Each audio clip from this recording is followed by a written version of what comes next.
Welcome you all. Today's topic of our discussion is endoplasmic reticulum. So before we start the discussion on endoplasmic reticulum, let us study this diagram, this figure. Look here, this is a figure of cell. और ये cell के अंदर ये cytoplasm and this is nucleus. Nucleus का ये है nuclear membrane. This figure is very important. Please try to understand this figure. ये nuclear membrane जो होता है, ये न्यूक्लियर मेम्ब्रेन से ओरिजिनेट होता है endoplasmic reticulum, Golgi complex and lysosomes. So all these organelles, endoplasmic reticulum, Golgi complex and lysosome, they are originated from the nuclear membrane. This is important point. तो कैसे होता है ये? तो ये न्यूक्लियर मेम्ब्रेन जो है, दिस न्यूक्लियर मेम्ब्रेन, यहाँ से बलून्स निकलते हैं, दैट इज कॉल्ड ब्लेबिंग. तो ये जो बलून्स होते हैं छोटे छोटे, जो न्यूक्लियर मेम्ब्रेन से ओरिजिनेट होते हैं, वो बलून्स और blebs, they join together and it forms the cisternae of endoplasmic reticulum. ये एंडोप्लाज्मिक रेटिकुलम के channels cisternae, that is called cisternae, बन रहे हैं. So again I repeat, nuclear membrane gives the blebbing. Blebbing means छोटे छोटे balloon जिससे originate होते हैं, वो एक दूसरे से ज्वाइन होके ये एंडोप्लाज्मिक रेटिकुलम बनता है. फिर ये एंडोप्लाज्मिक रेटिकुलम पर ये राइबोसोम्स आके बैठते हैं. इसके वॉल पर ये राइबोसोम्स आते हैं. You know that ribosomes, that is for protein synthesis. तो ये इस चैनल के अंदर ये रफ एंडोप्लाज्मिक रेटिकुलम बन जाता है. इसके अंदर प्रोटीन सिंथेसिस होता है. प्रोटीन सिंथेसिस होने के बाद में जब ये चैनल्स पूरी तरह भर जाते हैं, तो इसका लैटरल पोर्शन कट होता है इस तरह से, एंड ये ट्रांसपोर्ट वेसिकल्स यहाँ से निकलते हैं. और ये ट्रांसपोर्ट वेसिकल्स एक दूसरे से ज्वाइन होके ये गोल्गी कॉम्प्लेक्स बनता है. तो ये इसको कहते हैं गोल्गी कॉम्प्लेक्स सिस्टर्ने. ये गोल्गी कॉम्प्लेक्स सिस्टर्ने मैच्योर होते हैं. इसमें जो प्रोटीन है, इसका पोस्ट ट्रांसलेशनल मॉडिफिकेशन होता है, एंड जब पूरा मॉडिफिकेशन हो जाएगा, प्रोटीन का प्यूरिफिकेशन हो जाएगा, तो इस गोल्गी कॉम्प्लेक्स से भी ऐसे वेसिकल्स निकलते हैं. एक तो ये डायरेक्ट सिक्रेटरी वेसिकल्स निकलते हैं जो प्लाज्मा मेम्ब्रेन से बाहर सिक्रीशन थ्रो करते हैं, या फिर ऐसे छोटे छोटे सिक्रेटरी ये वेसिकल्स बनते हैं जिसका एक दूसरे से ज्वाइन होके, या ये वेसिकल्स से ज्वाइन होके इसके लाइसोसोम्स बनते हैं.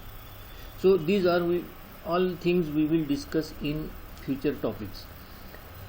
But here important thing is that nuclear membrane is the source for the formation of endoplasmic reticulum, Golgi complex, lysosomes and secretory vesicles. Now we start the actual discussion of endoplasmic reticulum. Endoplasmic reticulum.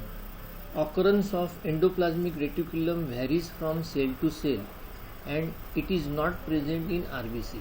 Occurrence means present. कहाँ पाए जाते हैं, कहाँ present होते हैं. तो endoplasmic reticulum varies from cell to cell.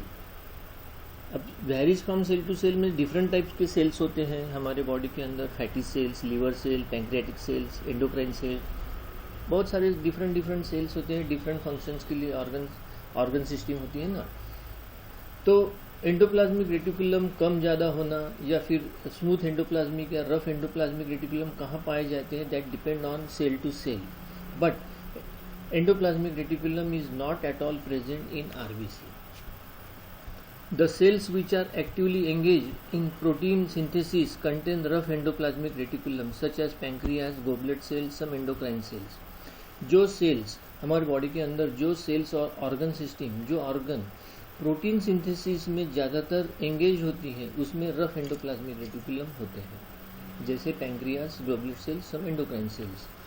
और जो सेल्स जैसे fatty cells, adrenocortical cells, interstitial cells, of testis, corpus luteum of ovaries, यहाँ पर प्रोटीन सिंथेसिस नहीं होता है, तो यहाँ फैट्स का कन्वर्शन, कोलेस्ट्रॉल का कन्वर्शन होता है ये स्टेरॉइड हार्मोन्स में। तो यहाँ पर रफ एंडोप्लाज्मिक रेटिकुलम नहीं होता है, यहाँ पे स्मूथ एंडोप्लाज्मिक रेटिकुलम होता है। So these are 3 important points. अब ये स्ट्रक्चर का थोड़ा पार्ट है। Endoplasmic reticulum consist of interconnected system of membrane bound channels.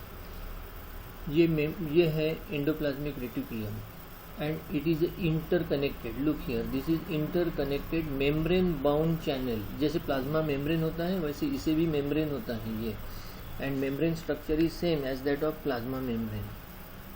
Porter and Machado in 1960 considered the endoplasmic reticulum as an extension of nuclear membrane।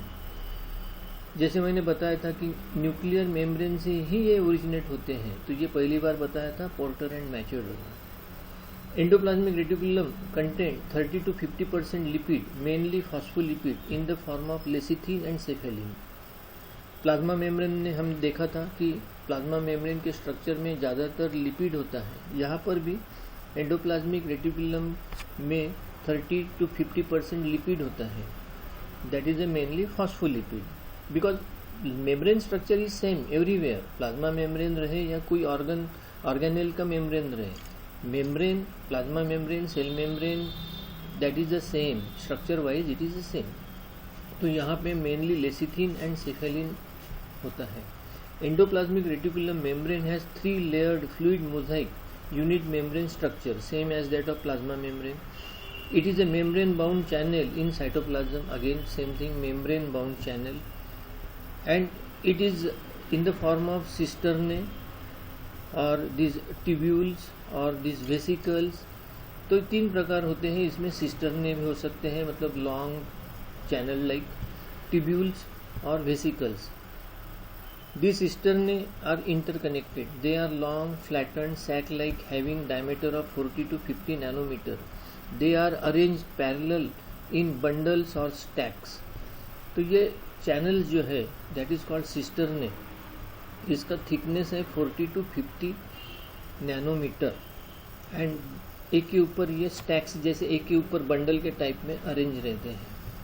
Tubules are branch structure, ये tubules जो हैं ये tubules हैं, ये branch structure है। Intermediate of cisternae and vesicles, the vesicles are oval membrane bound structure having diameter of 25 to 500 nanometer. Vesicles जो होते हैं जैसे बलून टाइप वेसिकल्स होते हैं, यहाँ से जो वेसिकल्स निकलते हैं, in diagram it is not shown. So this is all about structure. Again now important thing, 2 types of endoplasmic reticulum have been observed। 2 प्रकार के एंडोप्लाज्मिक रेटिकुलम होते हैं। पहला स्मूथ एंडोप्लाज्मिक रेटिकुलम, और it is also called as agranular endoplasmic reticulum. अब ये ऐसे smooth क्यों बोलते हैं? Because in smooth endoplasmic reticulum ये जो वॉल है इस पर राइबोसोम्स नहीं होते हैं, so the wall of endoplasmic reticulum is smooth. It possesses smooth walls because ribosomes are not attached its membrane. Ribosomes are not attached its membrane. Smooth endoplasmic reticulum occurs mostly in those cells which are involved in the metabolism of lipid and glycogen, such as synthesis of phospholipid, glycolipid, steroid hormones, cholesterol takes place. This thing is important. Smooth endoplasmic reticulum, इसे smooth क्यों बोलते हैं? क्योंकि इस endoplasmic reticulum के wall पर ribosomes नहीं होते हैं, मतलब इसमें प्रोटीन सिंथेसिस नहीं होता है स्मूथ एंडोप्लाज्मिक रेटिकुलम में। तो इसमें क्या होता है? इसमें लिपिड और कोलेस्ट्रॉल का मेटाबॉलिज्म होता है और ग्लाइकोजन का मेटाबॉलिज्म होता है, जिसकी वजह से हमारे बॉडी में फॉस्फोलिपिड बनता है, ग्लाइकोलिपिड, स्टीरॉइड हार्मोन्स जैसे टेस्टोस्टेरोन, एंड्रोजन, ग्लूकोकॉर्टिकॉइड्स, ये सब बनता है, कोलेस्ट्रॉल बनता है। तो जो ऑर्गन्स, जो सेल्स इस चीज़ के लिए इन्वॉल्व होते हैं उसमें स्मूथ एंडोप्लाज्मिक रेटिकुलम होता है, जिसे अग्रैन्युलर बोलते हैं। Agranular why? Ribosomes are not there. Second is rough endoplasmic reticulum और it is granular endoplasmic reticulum. It possesses rough walls because ribosomes are attached, covered to its membrane. Ribosomes play a vital role in protein synthesis. इस figure में ये जो दिखाए हैं ये है rough endoplasmic reticulum. Look here, these dots are ribosomes. और ये है smooth endoplasmic reticulum. तो यहाँ पर ये जो wall है इस पर ये ribosomes हैं. That's why it is looks like a rough structure. That's why it is called rough endoplasmic reticulum. और ये rough endoplasmic reticulum protein synthesis करता है. This is important. This is the figure of this endoplasmic reticulum, this nuclear membrane, and ये rough endoplasmic reticulum. These are ribosomes. ये smooth endoplasmic reticulum. Functions of endoplasmic reticulum. तो short में हमने functions discuss किए हैं यहाँ पे. The first one is mechanical support. Divides the fluid content of cytoplasm into compartments and thus provides additional mechanical support to the colloidal structure of cytoplasm. मतलब cell, animal cell जैसे होता है उसमें जो साइटोप्लाज्म होता है उसमें जो साइटोप्लाज्म है that is a colloidal structure. It is like a balloon. उसमें उसके अंदर मैक्सिमम वाटर होता है and some jelly like material. तो ये कोलैप्स हो सकता है. तो ये जो एंडोप्लाज्मिक रेटिकुलम है, ये एंडोप्लाज्मिक रेटिकुलम एक कंपार्टमेंट्स बनाता है. जैसे मतलब पूरा साइटोप्लाज्म है कंपार्टमेंट में डिवाइड करता है and which provides additional mechanical support for the colloidal structure of cytoplasm. Protein synthesis. This is main function. Protein synthesis. The rough endoplasmic reticulum, ribosomes synthesize the protein and stored in the lumen of cisternae, and that protein is filled in vesicles. तो protein synthesis ribosome होने की वजह से यहाँ protein synthesis होता है और protein वहाँ पे सिस्टरने के अंदर, वेसिकल के अंदर फील्ड होता है. Third, glycogen breakdown. The enzyme glucose 6 phosphatase has been reported into endoplasmic reticulum of mammalian liver cell. This enzyme is break down the glycogen. हमारे बॉडी में दो प्रोसेस होती है, ग्लाइकोजेनोलाइसिस. ग्लाइकोजेनोलाइसिस मतलब ग्लाइकोजन का ब्रेकडाउन एंड ग्लाइकोजेनेसिस मतलब glycogen का synthesis.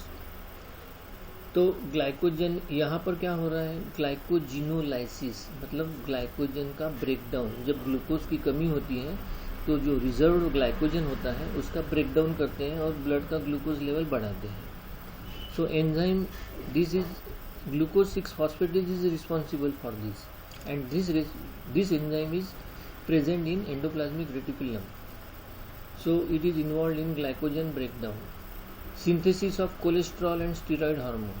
तो स्मूथ एंडोप्लाज्मिक रेटिकुलम जैसे मैंने आपको बताया था, कोलेस्ट्रॉल का ये रॉ मटेरियल है. कोलेस्ट्रॉल फैट मतलब लिपिड, उससे कोलेस्ट्रॉल बनता है और कोलेस्ट्रॉल से फिर स्टीरॉयड हार्मोन्स बनते हैं. Testis hormone, ovary hormone, adrenal cortex के हार्मोन ये बनते हैं. That is very important hormones for the metabolism and regulation of body functions. Detoxification. ACR contain detoxification enzymes. These enzymes hydrolyze the toxic material and more rapidly excreted. जैसे liver के अंदर जो liver ये detoxification करता है, तो ACR जो है स्मूथ एंडोप्लाज्मिक रेटिकुलम, इसमें डिटॉक्सिफिकेशन एंजाइम्स होते हैं. जो भी टॉक्सिन फूड द्वारा डेलिबरेटली या अननोइंगली हमारे बॉडी के अंदर जाते हैं, जैसे टोबैको या फिर ये लिकर, ये जो होता है इसका डिटॉक्सिफिकेशन लीवर के अंदर होता है. और लीवर में जो ACR होते हैं वहाँ पे जो एंजाइम्स होते हैं वो सब ये हाइड्रोलाइज करके मटेरियल को डिटॉक्सिफाई करते हैं. और ये material then through urine is thrown out the body. तो लीवर पे ये डिटॉक्सिफिकेशन का प्रेशर ज़्यादा आता है अगर toxic material is enters into the body. So these are the functions of endoplasmic reticulum. Here we stop. This topic is finished and next topic will be the Golgi complex. Okay, thank you.